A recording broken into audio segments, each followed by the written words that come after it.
Ya es la hora de escuchar la palabra de Dios.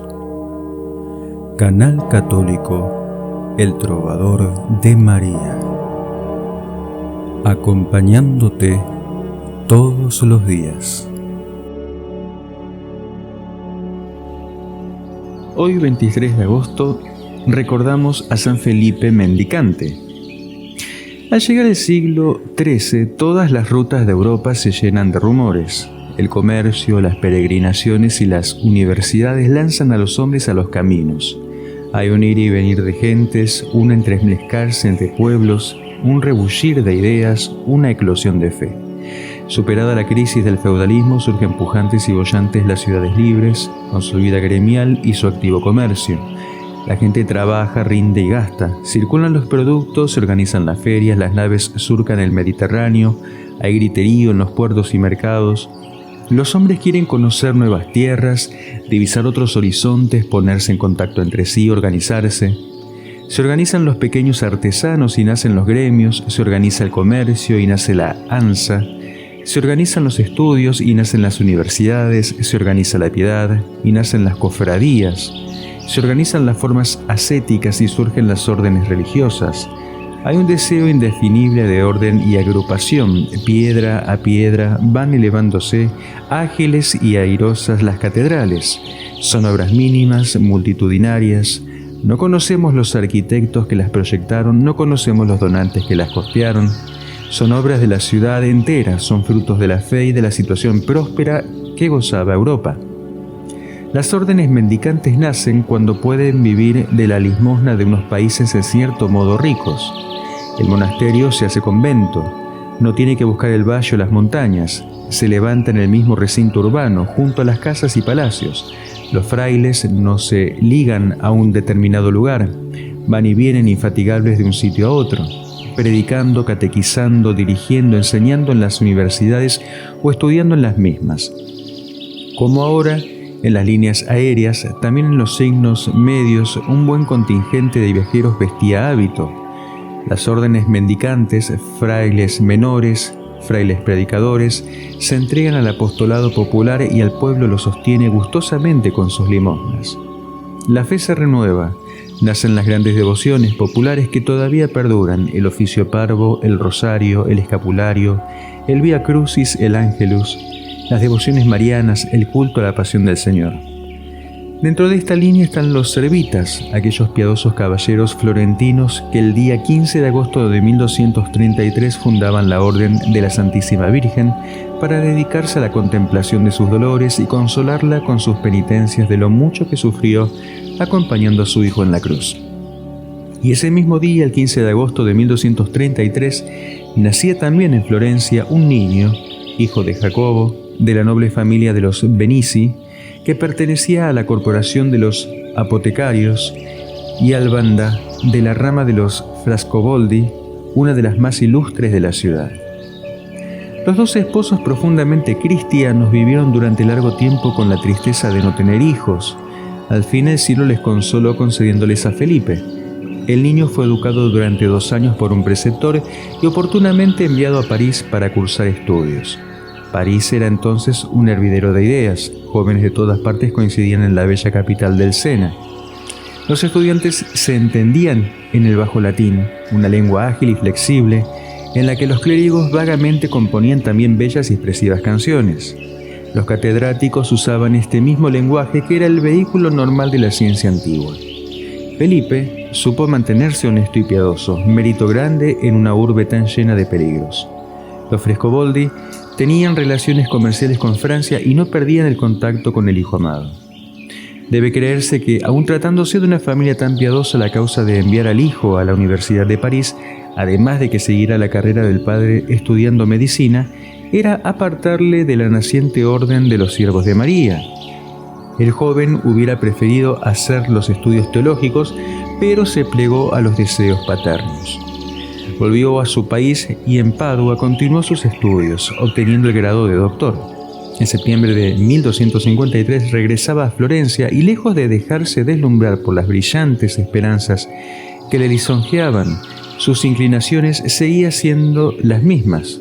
Visitaba con asiduidad la capilla de los Servitas del barrio florentino de Cafagio, donde se venera una imagen de la Virgen que diría ser pintada por manos de ángeles. El 16 de abril, jueves de Pascua, delirando sobre el estado que debía tomar, penetró en la abadía de Fiesole, la pintoresca ciudad cercana a Florencia. Se celebraba la misa. La epístola del día estaba tomada del libro de los Hechos, donde se narra la conversión del mayordomo de la reina de Etiopía.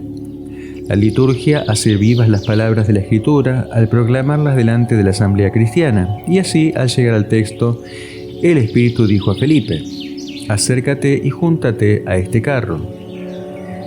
Le pareció, por la conformidad del nombre, que iban dirigidas a él. Obsesionado con tal pensamiento, marchó a su casa y estuvo en oración hasta la medianoche. En sueños se vio abandonado en un paraje desierto entre precipicios, rocas escarpadas, lodazales, serpientes y alimañas peligrosas. Atemorizado con tan espantosa representación, empezó a dar gritos, aunque sin volver del rapto. Entonces le mostró la Virgen, con el hábito de los servitas, sobre un carro resplandeciente rodeada de ángeles y bienaventurados que le repetían las palabras de la misa: «Felipe, acércate y júntate a este carro». Comprendió entonces los deseos de la señora y al día siguiente llamó al convento de Cafagio, preguntando por el prior, que era Bonfiglio Bonaldi, uno de los 7 fundadores de la orden. El 17 de abril recibió el hábito negro de los hermanos conversos. El joven y brillante médico escogió el silencio y la humildad. Como las visitas no le dejaban en paz ni sosiego, fue trasladado al monte Escenario, a 13 kilómetros de Florencia. Allí vivió desconocido de todos y, para entregarse con más libertad y sosiego a la oración, pidió residir en una gruta natural, que ahora se conoce con el nombre de Fuente de San Felipe. Un día quiso tentar su virtud una mujer infame. El santo la despidió con energía y después se tendió largo rato sobre la nieve. Desde entonces, toda concupiscencia carnal desapareció en él. El santo hubiera sido feliz en aquella vida de trabajo y oscuridad, ocupado solamente en sus deberes del ego y en la contemplación de los dolores de la Virgen, pero a fines de 1259 fue destinado a Siena, para que atendiese al cuidado de una nueva fundación de la orden. Por el camino tuvo un encuentro casual con 2 padres dominicos que bien pronto quedaron maravillados por la modestia del converso tan docto y piadoso. Le pareció que tener bajo el celemín tan gruesa lumbrera era daño que hacía a su propia orden y aún a la misma iglesia. Dieron cuenta a sus superiores de las extraordinarias cualidades de Felipe, persuadiéndoles a que tratasen de elevarle al sacerdocio. Fácilmente descubrieron ellos mismos este tesoro después de examinarle, y sin dar oídos a la resistencia del santo, ni a sus lágrimas, ni a los ruegos, consiguieron dispensa de Roma, y en el sábado santo 12 de abril de 1259 fue ordenado sacerdote. Al fin de prepararse tranquilamente hasta Pentecostés, no dijo la primera misa. A partir de entonces, la carrera del santo conoció todos los ascensos. En 1262 fue nombrado maestro de novicios y definidor general. Al año siguiente llegó al socius o asistente del padre general, y por fin el 5 de junio de 1267 fue elegido general de la orden. Ninguno mereció mejores tales nombramientos y ninguno se tuvo por menos digno de ellos. Trató por todos los medios de eximirse de tales cargos, pero no fue oído. Conoció entonces que había otra voluntad superior a la suya y se rindió a la disposición de la divina providencia, a la que no era lícito oponerse. Cuando el santo llegó a general de los servitas, la congregación solo llevaba 34 años de existencia. El panorama político, por la lucha entre guelfos y gevilnos, eran embrollados y la competencia entre las órdenes mendicantes exacerbaba cada día, por todo lo cual la situación de los servitas era muy comprometida. Aunque ya en 1267 contaban con 15 casas en Italia y con fundaciones en Francia y Alemania, los papas, impresionados con la floración de tantas órdenes nuevas, mostraban indeciso respeto sobre ellos. Inocencio IV les retiró sus privilegios. Alejandro IV se mostró más benévolo. En mayo de 1268 las constituciones de la orden tomaron por base la regla agustiniana. Por entonces pasó de Florencia a Siena y de allí a Perusa para recibir la bendición del Papa Honorio IV, de que consiguió muchos privilegios para los suyos, encaminándose a Todi, saliendo a recibirles sus habitantes con ramos de olivo y aclamaciones. Entró en la iglesia del convento y postrado delante del altar de la Virgen pronunció aquellas palabras de la Escritura, presintiendo su fin. Este será para siempre el lugar de mi reposo. Cayó con fiebre en el lecho el 15 de agosto de 1285, Asunción de Nuestra Señora, hacia las 3 de la tarde, después de haber estado predicando toda la mañana. Pasó toda la octava en continuos actos de amor de Dios, de afectos a la Santísima Virgen y de dolor de sus pecados. El último día de la octava, pidió que le administrasen los sacramentos y después cayó en un desmayo en el que perdió el sentido por 3 horas. Vuelto en sí, rogó que le diesen su libro. Los asistentes le fueron ofreciendo el salterio, el oficio de la Virgen, las constituciones de los servitas.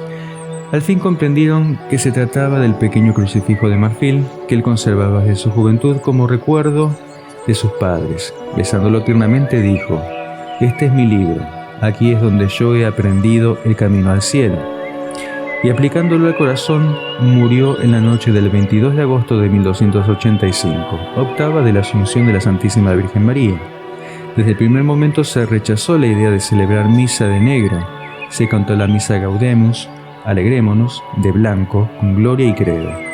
El responso fue sustituido por otros cánticos. Para satisfacer la devoción de los fieles, su cuerpo estuvo expuesto hasta el día 28, incorrupto y como perfumado a pesar del calor.